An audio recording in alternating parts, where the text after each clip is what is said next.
Assalamualaikum warahmatullahi wabarakatuh. Halo teman-teman. Pertama-tama perkenalkan, nama saya Bel Marisa. Saya dari Prodi S1 Ilmu Keperawatan. Asal saya dari kampus Institut Citra Internasional. Baik teman-teman, saya akan menjelaskan pemaparan materi tentang tahap prainteraksi. Baik, bagi tenaga kesehatan, tahap prainteraksi ini tidak asing bukan? Atau belum pernah mendengar sama sekali. Di sini saya akan menjelaskan sedikit ya teman-teman tentang tahap prainteraksi. Baik, tahap prainteraksi ini merupakan bagian dari komunikasi terapeutik. Komunikasi terapeutik adalah komunikasi yang disengaja atau komunikasi yang biasanya yang dipakai untuk berkomunikasi dengan pasien. Tujuannya untuk mendukung kesembuhan pasien. Baik, di dalam komunikasi terapeutik ini ada 4 tahap teman-teman. Yang pertama itu tahap prainteraksi yang akan saya bahas pada video kali ini. Yang kedua adalah tahap orientasi atau perkenalan. Yang ketiga adalah tahap kerja, kemudian atau tindakan kepada pasien. Kemudian yang terakhir yaitu tahap terminasi atau evaluasi. Baik, tahap prainteraksi ini adalah tahap di mana kita belum bertemu dengan pasien. Kemudian tahap prainteraksi ini biarpun kita tidak mempersiapkan alat ataupun yang lain-lainnya, kita harus memperhatikan atau mempersiapkan 3 poin. Yang poin pertama yaitu persiapan diri sendiri. Sebelum menemui pasien, perhatikan kondisi emosi kita. Apakah kita lagi ada masalah dengan keluarga, dengan teman, atau dengan pasangan.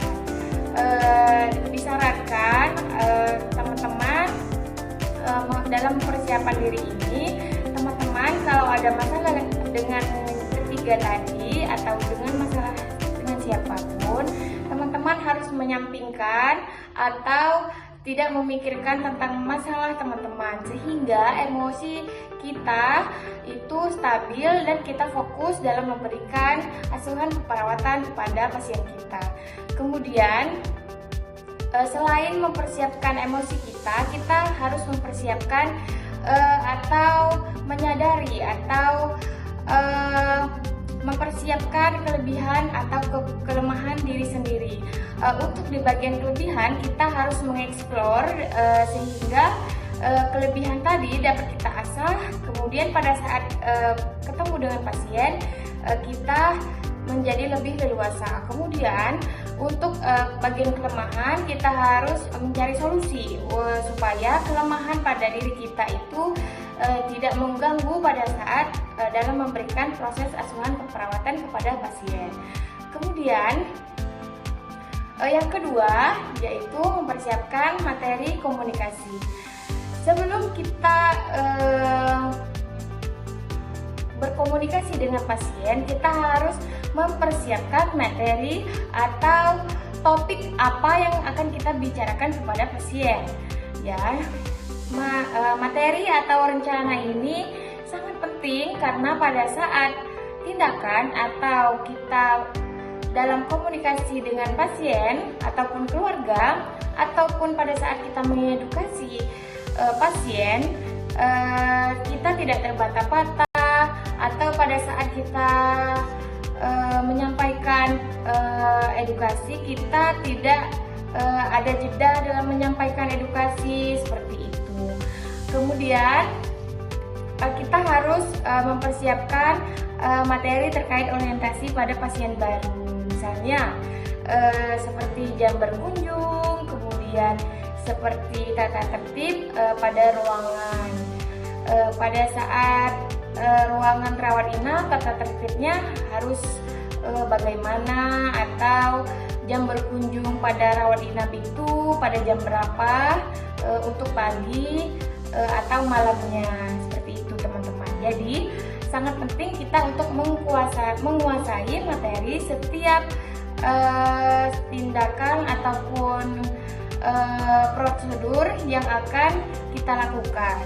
Dan terakhir, yang ketiga yaitu kita harus mengetahui informasi tentang klien lebih awal, karena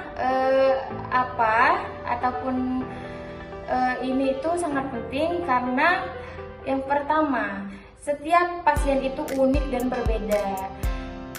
Kita harus melihat dari latar belakang pendidikan pasien, mungkin ekonomi, dan lain-lain. Selain mengetahui itu, kita harus mengetahui rekam medis pasien supaya kita tidak salah dalam memberikan tindakan ataupun dalam memberikan obat-obatan. Kemudian pada saat mengetahui latar belakang pendidikan pasien, saat menyampaikan informasi sesuai dengan kebutuhan pasien. Misalnya pada pasien pada tahap pendidikan SMA ataupun perguruan tinggi, kita bukan membeda-bedakan pasien, tapi tingkat pemahaman setiap pasien itu berbeda.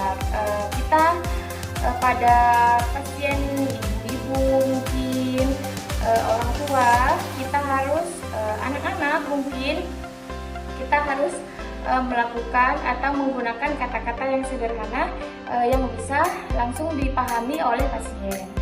Kemudian saya akan memberikan contoh persiapan diri itu ada 4 pertanyaan untuk pada tahapan persiapan diri. Pertanyaan pertama pada tahap persiapan diri itu yaitu apa sih yang akan saya tanyakan pada saat bertemu pasien nanti. Kemudian yang kedua itu bagaimana respon saya selanjutnya.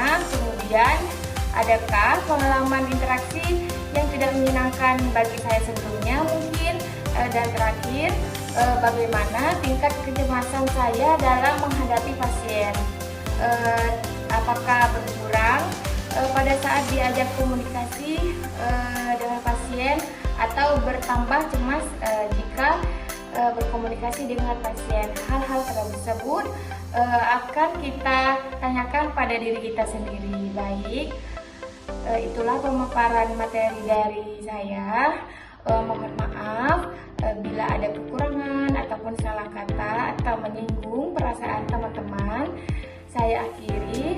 Wabillahi taufiq wal hidayah. Wassalamualaikum warahmatullahi wabarakatuh.